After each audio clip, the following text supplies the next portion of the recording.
Hey guys. So this video is, sorry, the bird. This video, I made a long video version of this and I ended up just rambling, so I'm trying to cut this down so that it makes some sort of coherent sense. This video is basically a diary, so if you want to hear me talk about feminism or politics or YouTube drama, you just skip right on ahead. This is not the video that you should be interested in watching. This video is one of my diary vlogs. So if you watch any of my earlier videos, you'll notice that I have a higher view count and that I kind of put more effort into the videos. The reason why I kind of let my YouTube channel go was because I was into the YouTube scene for a while. I became a YouTube partner, and I was collaborating with a couple of wonderful channels to do different projects, and some of my content was purchased by major networks. One was even gone viral overseas, from what I heard, and I was doing very well in 2009-ish time. I think that's 2009 was when I started. 2010, I don't know. Oh well, I had too much tequila rose. That stuff is delicious, by the way. It tastes just like strawberry ice cream. So anyway, as my channel progressed, I did fairly well, but over time I just kind of lost interest in it, and I started getting caught up more in the modeling scene. Now, I was always a model. I modeled slightly as a child, only doing a little bit of stock work for at least like 2 projects that I knew, and then one commercial for a production company. But I started modeling more hardcore at the age of 19, and my modeling career progressed so that I came to a certain point where I was doing actually nude erotica and art modeling for the internet, and I was working for a couple of pay sites. This video is the story of how that happened and why I was a nude model on the internet. Now, most of you will hear nude model for erotica, pinup, and stuff like that, and you'll automatically assume that, oh wow, she must be some kind of slut or some shit like that. But the truth of the matter is, I've only really technically had full-on sex with one person in my entire life, and I ended up marrying him. I've fooled around with a couple of other guys, namely 2 other guys, and all of that didn't even start until the age of 20 for me, when I had my first kiss, when I had my first boyfriend. The reason why for this is because I was raised in a very strict, sheltered Christian environment, and it was so that the church that I was going to believed that dating was a sin, let alone, obviously most Christians believe that premarital sex is a sin, but in the church that I went to, there was a gentleman who had a curriculum by the name of Richard Crisco, and he believed that sex was a sin, dating was a sin, and that a person should have their first kiss on their wedding day at the altar. And I remember those words specifically. I remember him saying, your first kiss should be on your wedding day at the altar. What he proposed is implementing the traditional Victorian courting, where the young man would call upon the young woman with the permission of her father, and they would have chaperones. They would not go anywhere together. They would not have private phone conversations.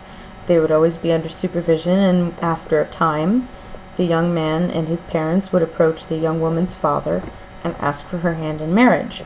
A couple of people in my youth group actually went along with that, and many of them married as early as 17, 16 years old. Needless to say, each and every one of them, as far as I know, who did that is now either divorced or gay. So, you know, it goes to show you how well that system worked. I, however, was very devoted to living this lifestyle. Ever since I was a kid, I was always the type of kid who'd do what I was told. I always followed the rules. My mom said to do something, I'd do it. No questions asked. I was a good kid. So when I was a teenager and into my 20s, I still followed the ideology that, you know, sex and all of that was to be saved for marriage, and you should never really kiss anyone, you should never really do anything sexual with anyone. I started modeling at the age of 19, however, and was very hesitant to do any bikini or lingerie photo shoots, although I would do something that was very similarly like a catalog type thing. And so that's as far as my sexuality was concerned. I had my first kiss with my first husband at the age of my first husband. Oh my God! Wow, I am shit-faced. Let me just reword all the stuff. I had my first kiss with my first boyfriend, not my first husband. I've only ever married one. Shit. At the age of 20. And he was the first person after a time, because I was afraid of losing him, I permitted myself to fool around with him.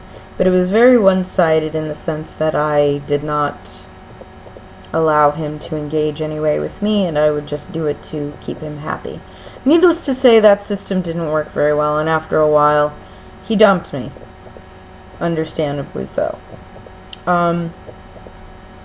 As time progressed, I was still very dedicated to living this Christian lifestyle. And it's just, there was no option not to. You know, this was the reality that I was presented. So then I met my current husband. I'm kind of jumping ahead, but basically I met him as a virgin who had fooled around and who had very strong convictions about Christianity and morals and what was right and everything like that. He is the type of gentleman who he doesn't call himself an agnostic, but he does question Christianity to the point of saying, if you love God, if God is a God of love, why would he create hell? Why would he create this world that he knew would fuck up and then create a punishment for them on top of it? It just doesn't make any sense. And why do you have any love and devotion for that type of God? He sounds like an asshole. And he was very soft and very respectful in saying these things, but it did bring up a lot of questions. Well, the shit all hit the fan when I discovered one day after watching a documentary that the story that I believed was in the Bible of the devil being God's right-hand man that was the singing guy of heaven, the musical guy, and he took 1/3 of the angels, and because of his pride was cast out of heaven, and then he goes on the earth, and then he takes people to hell. Or no, he tempts people into sinning, so they get sent to hell. That's what I believed was in the Bible. That shit is not in the Bible. After I found out that that was actually not in the Bible and not canon, but something written by a 17th century poet, I was a little disillusioned. And I began to question everything. I began to question my sexuality. I began to question the religion itself. I began to question my lifestyles. So after all that, I kind of started to let go of those ideals and start to use my own reasoning and my own logic and my own way of thinking to decide what to do with my life instead of living my life to a preset code of rules where I don't have to use any type of critical thinking skills whatsoever, and just obey, obey, obey. Vote who they tell you to vote for, wear the clothes they tell you to wear, marry who they tell you to marry. You know, I mean, that just go along with the cattle. That's the way my brain was. And when I started asking questions, it just didn't seem like it made any sense to do that anymore. It was at that time when the opportunity came for me to do a little bit more racier pinup type modeling, and that led to doing full-on erotic nude and more sexy, more sexual nude modeling. And I decided to go for it. You know, I decided you only live once. If something happens to a woman when she passes the age of 26, when her body stops looking as fresh as it used to look when she was 22, when she was 16. And I thought, you know what? You only live once. Your body's going to rot. You're no longer going to look good. Might as well just do it. And I did it. And I was empowered by it. And, you know, as you know, I'm not a feminist, but there is something called female empowerment. And I will tell you this. I was empowered when I did that. I felt like a goddess. I felt like I was in control of my sexuality. Like, I didn't just have to sit there and let other people dictate how I express my sexuality. I can do what makes me feel good, and it makes me feel good to be appreciated and to be told I was beautiful. You know?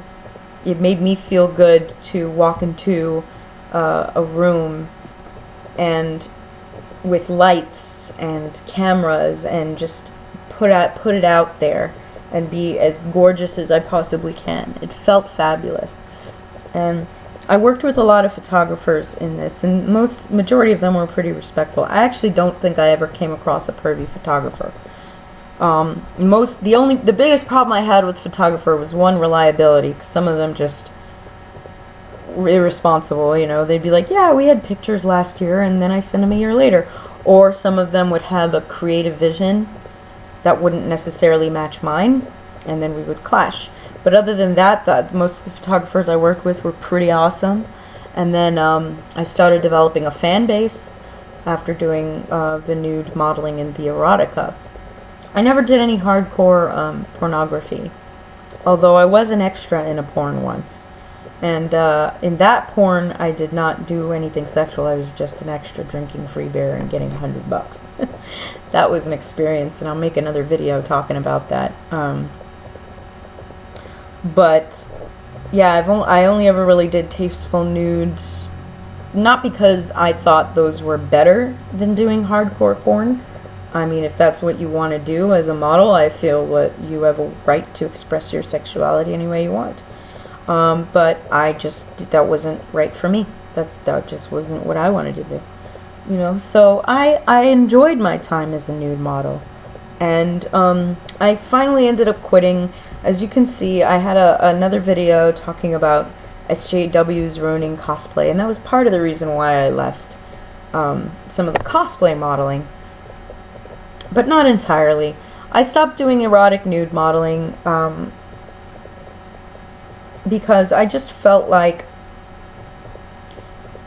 when a woman starts getting older, there are certain things that are not as charming, you know, as when you can get away with when you're in your 20s. You can kind of do all that kind of shit, but when you enter your 30s, you know, and I did put on a couple of pounds, and I wasn't as keen on doing it.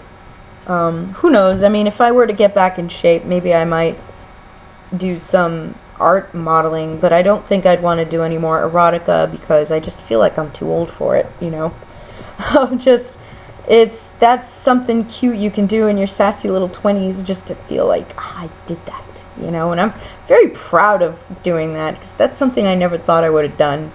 I mean, if you would have asked me a couple years prior if I would have ever done something like that, I would have called you crazy. Watson, go away. Bo, you're gonna fuck up my cable. Up. Come here, boy. You're a good boy. That's a dog. So anyway, long story short, that is how. Oh God, he really wants me home. You're a good boy. All right, go away. Either come here or go away. But this standing in the middle with your nose on the cable is kind of annoying. Go, go, go, go away.